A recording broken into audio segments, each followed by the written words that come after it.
So hey everyone, thank you so much guys for clicking this video and for being here. So आज का एक video start करते हैं। ये मार्च का पहला वीडियो होने वाला है। जनवरी और फरवरी को हम लोग सक्सेसफुली कंप्लीट कर चुके हैं। सो अब देखना है मार्च के टारगेट। सो मेरे जो टारगेट थे कि मुझे सितंबर मंथ तक का करंट अफेयर करना है मंथली मैगजीन से, तो वो मेरा ऑलमोस्ट हो गया। ऑलमोस्ट मैंने इसलिए कहा क्योंकि मेरा कल्चर वाला भी रह गया। साइंस तक मेरा हो गया कंप्लीट, जिसमें हमने एंड किया जीन ड्राइव टेक्नोलॉजी के साथ एंड बहुत अच्छा लगा मेरे को ये करके। और अभी थोड़ा सा रह गया, इतना भी नहीं रहा है, मेरे को आधा घंटा लगे वो करने में। बट अभी मुझे क्या करना है, मैंने जितनी भी पूरी मैगजीन पढ़ी है उसमें काफी सारे स्टैटिक टॉपिक्स थे जो कि करने बहुत ज़्यादा इंपॉर्टेंट है। जैसे ईडी वगैरह काफ़ी न्यूज़ में था, तो मुझे लगा ये वाला इस टाइम पे करना ज़रूरी है। तो उसके साथ साथ मैंने कुछ सिक्योरिटी फोर्सेज वगैरह के बारे में भी यहाँ पे पढ़ना शुरू किया। और मतलब आईआर का पोर्शन है बेसिकली। अब सबसे बड़ी इंपॉर्टेंट चीज़ कि मार्च हम कैसे प्रोडक्टिव बना सकते हैं, क्योंकि जनवरी और फरवरी हमारे खत्म हो चुके हैं। तो उनके बारे में सोच के अब टाइम वेस्ट मत करो।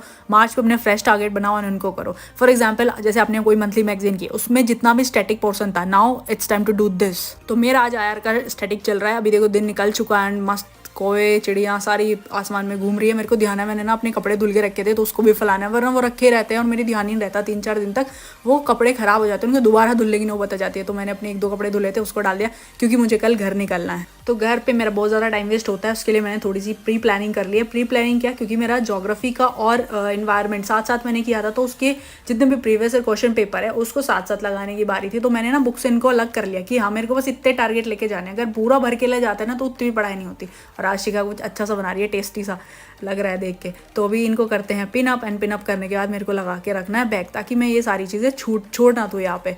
तो अगर मैंने कंबाइंड टेस्ट दिया ना, तो मेरे को उतना ज़्यादा प्रोडक्टिविटी नहीं लगती है, क्योंकि मेरे ये वाले जो अच्छे से हो गए हैं। तो मैंने सोचा पहले इन्हीं के प्रीवियस क्वेश्चन पेपर को सॉल्व करते हैं। या दैट्स इट। अब मेन क्वेश्चन है, मुझे घर क्यों जाना है। मेरे भाई की है शादी, इसलिए मुझे वहाँ पर अपनी अटेंडेंस लगवानी बहुत जरूरी है। थोड़ा सा डांस, हाँ बस इसकी तरह, और बहुत सारा खाना। और इसकी तरह तो बिल्कुल भी नहीं, मुझे बस यही मोजी मिला था डालने को। अब सबसे इंपॉर्टेंट चीज़ की नोट्स कैसे बनाने मंथली मैगजीन के, तो आप ऐसे थोड़ा सा एक आइडिया ले सकते हैं। मैंने इससे नोट्स बना रखे हैं, और जितनी भी इंपॉर्टेंट चीज़ें थी बस उसी के, फालतू कुछ लिखा नहीं है। अब ऑल्दो मेरे को पता भी नहीं है इंपॉर्टेंट क्या है, बट आप प्रीवियस क्वेश्चन पेपर देखते हो तो पता चल जाता है। तो इस तरीके से नोट्स बनाए मैंने। So now it's time to do other security agencies. For example ED is very important, क्योंकि ये काफ़ी न्यूज़ में है। CBI, रॉ, नार्कोटिक कंट्रोल ब्यूरो एंड बहुत सारे इंपॉर्टेंट चीज़ें हैं। उनके बारे में स्पेसिफिसिटी उनकी क्या है वो पता होनी चाहिए। So now I am very sure कि आपने वाले टॉपिक कर लिए होंगे। अगर आपने कर लिए हैं, so tell me about enforcement directorate. So the second question for you is कि CBI किस मिनिस्ट्री के अंडर आता है। तो आपके पास 2 क्वेश्चन है, इन्फोर्समेंट डायरेक्टोरेट के बारे में एंड CBI के किस मिनिस्ट्री के अंडर आता है। आप मेरे को कमेंट करके बताना। एंड जितने भी इंपॉर्टेंट है, जैसे नेशनल सिक्योरिटी काउंसिल के बारे में आपको पता होना चाहिए, intelligence bureau, multi agency centre, intelligence grid के बारे में, दैट इज़ नेट ग्रिड। तो ये सारी चीज़ें आप आज पढ़ लेना अगर आपने नहीं पढ़ी हैं। एंड ये 2 क्वेश्चन के आंसर आप मेरे को बताओ, एंड अभी वीडियो में बने रहो, काफ़ी कुछ है चीज़ें करने को। सो मैंने जल्दी से ये वाला किया फिनिश, एंड इसके बाद मेरा एक आ गया पार्सल, तो इसको करते जल्दी से ओपन। मेरे को इस वाली चीज़ की काफ़ी दिनों से ज़रूरत महसूस हो रही थी, ऑल्दो मैंने इसके लिए कुछ ना जुगाड़ कर रखा था, बट कब तक जुगाड़ चलेगा। तो जल्दी से इसको ओपन करके देखते हैं। काफ़ी अच्छे से पाउच में आया। तो मैंने मंगाया यहाँ पे लैपटॉप वाला स्टैंड। अभी इसको थोड़ा सा असेंबल करने की तो ज़रूरत है नहीं, ऑलरेडी असेंबल्ड है। तो अभी इसको लगा कर देखते हैं, एंड इसको ऐसे स्ट्रेच करना होता है, एंड बस इट्स रेडी। सो इस पर अपनी बुक रखेंगे एंड पढ़ाई करना स्टार्ट करेंगे। सो मेरे को ये अच्छा लग रहा था, मैंने मंगा लिया। It's very effective. सो ये जितने भी टॉपिक मैंने अभी किए हैं वो सारे इस बुक से किए हैं। ये IS अनिरुद्ध यादव सर की बुक है, जिनका 8th रैंक है UPSC CSE 2022 में। सो ये GS 3 का बुक है, जिसमें सारे subject economy, science and tech, environment, disaster management and security अच्छे से गिवन है। इसका पब्लिकेशन है दिशा पब्लिकेशन, एंड इसमें GS 3 का जितना भी इंपॉर्टेंट सिलेबस है वो कंप्लीट दिया हुआ है, एंड उसका कंप्लीट सिलेबस है। अब मैं बताऊँ कि ये कैसे हेल्प करता है। जैसे हम क्लीन एनर्जी के बारे में पढ़े, उसका बेसिक इंट्रोडक्शन सबसे पहले जानना जरूरी है। फिर इमर्जिंग एनर्जी क्या है, जैसे हाइड्रोजन है ना, ये सारी चीज़ें। फिर हमें रिन्यूएबल एनर्जी के टाइप क्या क्या हो सकते हैं। फिर इसमें चैलेंजेस भी कुछ होंगे, तो वो सारे चैलेंजेस। इसके बाद बेनिफिट क्या होने वाले हैं। बेनिफिट में इन्वायरमेंटल के बारे में सोचो, फिर हेल्थ के पे क्या इम्पैक्ट पड़ेगा, फिर अदर में मतलब पॉलिटिकल क्या इम्पैक्ट है, वो सारी चीज़ें सोचो। फिर नीड ऑफ क्लीन एनर्जी क्या है, मतलब किसकी नीड क्यों है वो, एंड फिर उसके चैलेंजेस क्या क्या हैं, जैसे इन्वेस्टमेंट है ना, क्रेडिट पेनिट्रेशन उतना अच्छा नहीं है, वो सारी चीज़ें आप लिख सकते हो।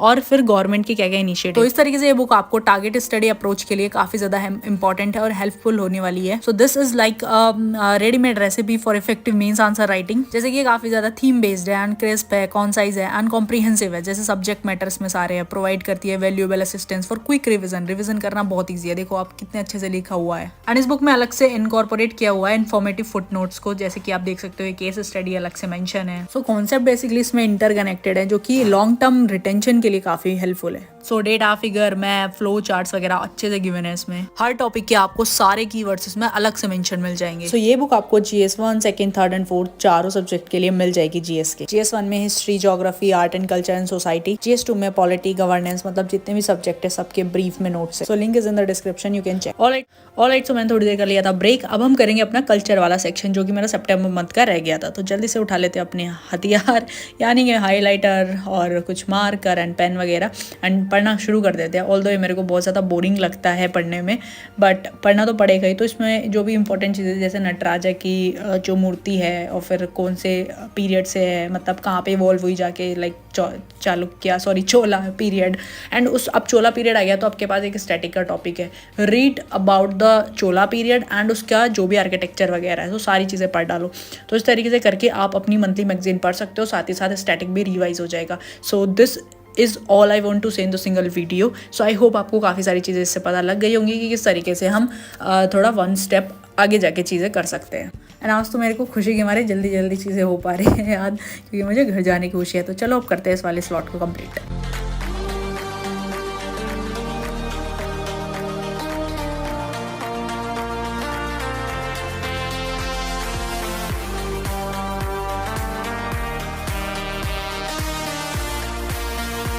तो आज का खाना मुझे बनाना नहीं पड़ा, शिखा बना रही है यहाँ पे।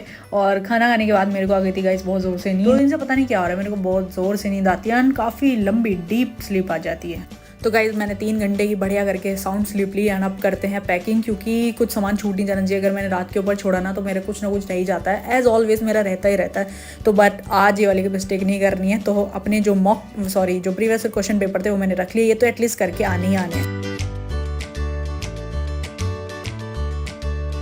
इको के लिए रख लिया मैंने इंडेक्स से ही पढ़ाई करेंगे, और ज्योग्राफी की और एनवायरनमेंट की मैंने रख ली है अपने नोट्स। तो क्योंकि मुझे रिवाइज करना है इनको अच्छे से, क्योंकि प्रीवियस क्वेश्चन पेपर लगाने हैं तो ज़रूरत पड़ ही जाएगी, तो मैंने इस वजह से रख ली है। तो घर जाना एक अलग ही सुकून देता है, अलग ही मज़ा आता है सोच के भी कि वाह यार मज़े करेंगे। एंड शादी है मेरे भाई की, तो अगर मेरे को टाइम मिला ना I will shoot a video for you. And मेरा बर्थडे भी है, मतलब जिस दिन ये वीडियो आएगा उस दिन मेरा बर्थडे हो चुका होगा, क्योंकि अभी 2-3 दिन वीडियो एडिटिंग के लिए टाइम नहीं है। तो अभी के लिए बाय।